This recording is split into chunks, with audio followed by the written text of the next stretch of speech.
Assalamualaikum warahmatullahi wabarakatuh. Halo teman-teman, nama saya Fikri Yuditri Herprabowo Salsabil. Saya merupakan salah satu siswa dari SMA Negeri 1 Biau yang duduk di kelas 11 IPA 3. Di video kali ini saya akan menjelaskan materi sejarah tentang Kalimantan dan Indramayu yang diberikan secara individu oleh guru kami, yaitu Ibu Arija. Bagaimana selengkapnya? Simak videonya. Pulau Kalimantan. Perjalanan sejarah Pulau Kalimantan dimulai sejak zaman prasejarah ketika manusia Australomenasia memasuki daratan Kalimantan dari awal tahun 8000 sebelum Masehi. Hingga sekarang, sisa-sisa tengkoraknya dapat ditemukan di Gua Babi di lereng Gunung Batu Buli, Kampung Randu, Desa Lumbang, Kabupaten Tabalong, dan Gua Nia di Sarawak. Pada zaman prasejarah, bangsa Austronesia memasuki pulau ini dari arah utara, kemudian mendirikan pemukiman komunal rumah panjang. Peperangan antar klan menyebabkan pemukiman selalu berpindah-pindah. Adat pengayuan yang dibawa dari Formosa atau Taiwan dan kepercayaan menghormati leluhur dengan tradisi kuburan tempayan merupakan ciri umum dari kebiasaan penduduk Pulau Kalimantan. Nama Pulau Kalimantan dikenal sejak abad ke-15 Masehi, yaitu diambil dari nama pohon Borneo atau pohon Borneol yang memiliki bahasa Latin Birapobalops combora yang mengandung C10H17OH terpetin, bahan untuk antiseptik atau dipergunakan oleh para pedagang dari Eropa untuk membuat kayu kamper yang banyak tumbuh di daerah Kalimantan. Nah, setelah itu nama Kalimantan dipakai di Kesultanan Banjar, kemudian oleh pemerintah Republik Indonesia dipakai sebagai nama Provinsi Kalimantan. Nah, teman-teman, saya akan menjelaskan beberapa migrasi yang terjadi beberapa tahun atau beberapa Masehi sebelum terbentuknya Pulau Kalimantan. Yang pertama itu tahun 8000 sebelum Masehi. Migrasi manusia pertama memasuki daratan Kalimantan. Kelompok ini meneruskan migrasinya ke Papua. Yang kedua, pada tahun 5630 sebelum Masehi.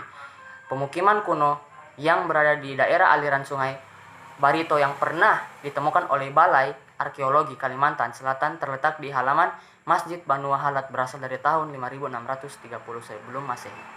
Yang ketiga, ada pada tahun 2500 sebelum Masehi.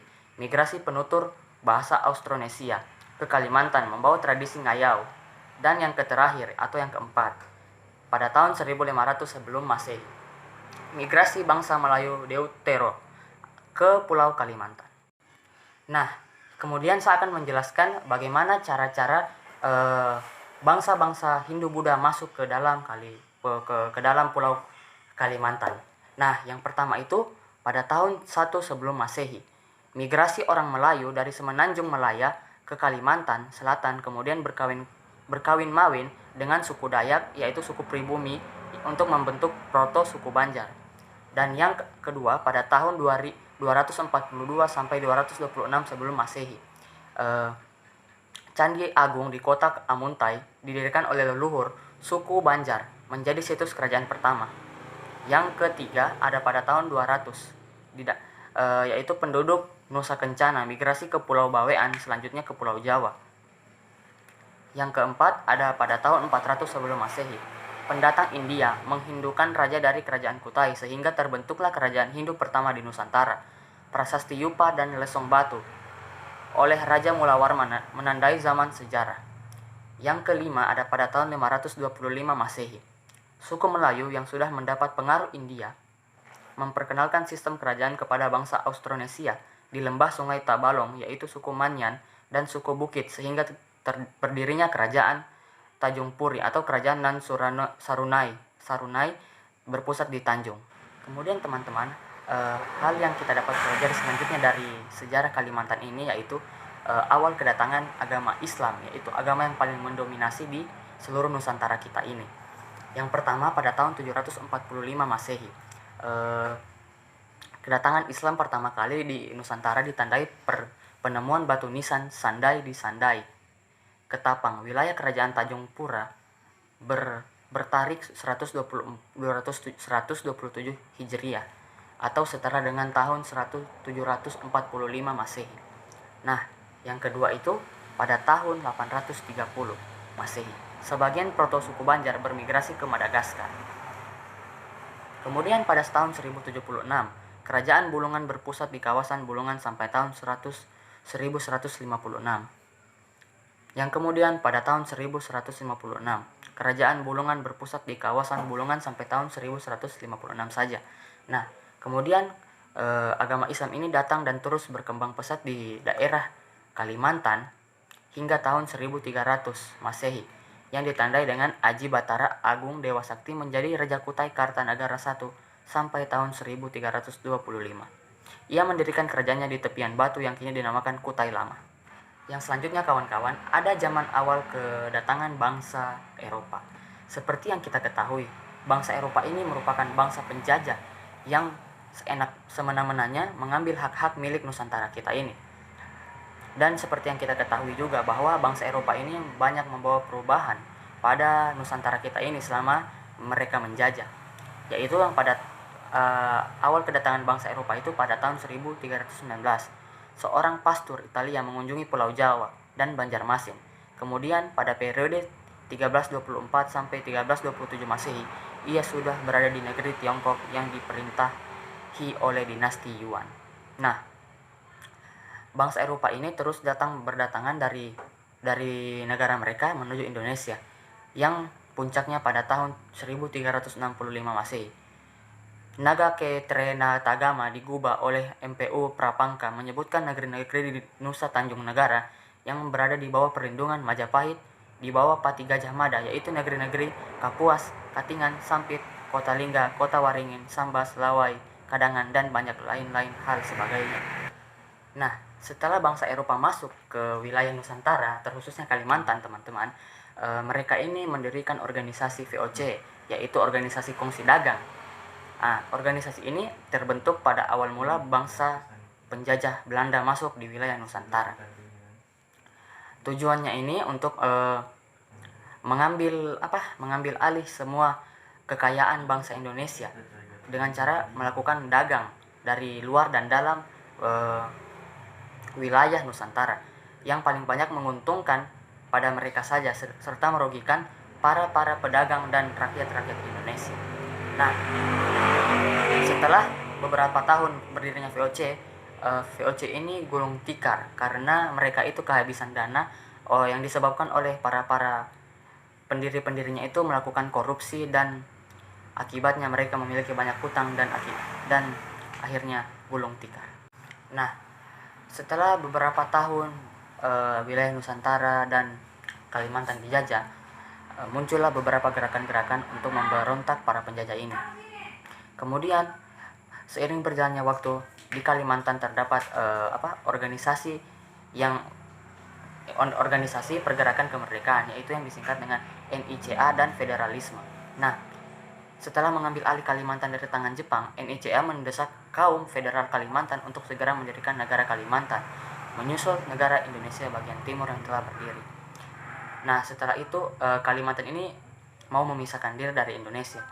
Akan tetapi karena perjuangan dari presiden pertama kita, yaitu Bapak Insinyur Soekarno, maka terbentuklah Indonesia yang satu dan jaya dalam kesatuan Pancasila. Nah, setelah Indonesia merdeka dan Kalimantan pun ikut merdeka pastinya, teman-teman ya.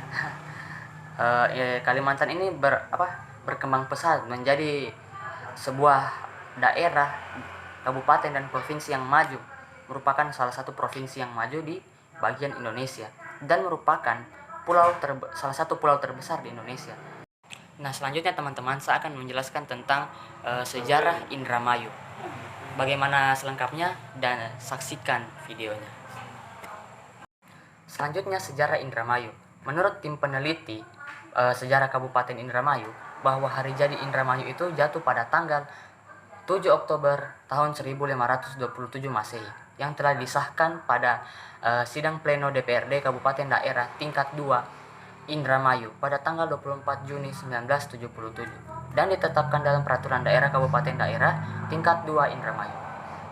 Nah, proses sejarah Indramayu ini kawan-kawan, menurut salah satu ahli di Indonesia, yaitu Babat Dermayu, penghuni pertama daerah Indramayu adalah Raden Arya Wiralodra yang berasal dari Bagelen, Jawa Tengah. Putra Tumenggung Gagak Singalodra yang gemar melatih diri oleh kanuragan, tirakat, dan bertapa. Nah, selanjutnya ada cerita proses Indramayu lainnya. Yang pertama, berita yang bersumber pada Babat Cirebon bahwa seorang saudagar Cina beragama Islam bernama Ki Dampu Awang datang ke Cirebon pada tahun 1415 Masehi. Nah, Ki Dampu Awang ini sampai di desa Junti dan hendak melamar Nyi Gendeng, namun ditolak. Nah, di sini kita dapat simpulkan bahwa pada tahun 1415 Masehi itu sudah ada desa Junti. Yang kedua, catatan dalam buku Purwaka Caroban Nagari. Buku Purwaka Caroban Nagari mengenai adanya desa Badadan. Nah, di mana pada tahun 1417 Masehi ini Sunan Gunung Jati pernah datang ke desa ini untuk mengislamkan Ki Gede Badadan, bahkan menikah dengan putri Ki Gede Badadan. Yang ketiga, di tengah kota Indramayu ada sebuah desa yang bernama Lemah Abang. Nama itu ada kaitannya dengan nama salah seorang wali Songo, Syekh Siti Jenar, yang dikenal dengan nama Syekh Lemah Abang.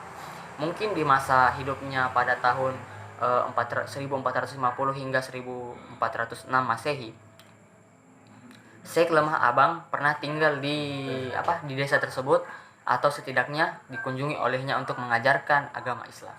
Nah, selanjutnya guys, ada salah satu peninggalan prasasti, yaitu merupakan seperti ayat-ayat atau doa-doa kepercayaan orang-orang kota Indramayu di zaman dahulu, yang artinya saya akan bacakan saja karena untuk membaca dia punya istilah-istilah ini sangat sulit ya guys. Jadi saya akan membacakan artinya saja.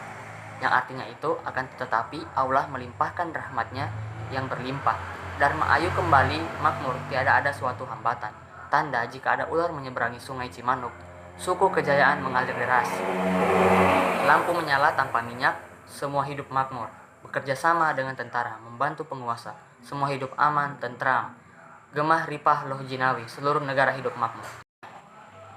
Nah, jadi teman-teman, sekian pemaparan materi dari saya tentang sejarah berdirinya kota Kalimantan dan kota Indramayu. Sebelum saya mengakhiri video ini, saya ingin mengatakan kepada teman-teman sekalian, tetap di rumah, stay at home, stay safe. Jaga kebersihan dan jaga kesehatan teman-teman. Wabillahi taufiq wal hidayah. Wassalamualaikum warahmatullahi wabarakatuh.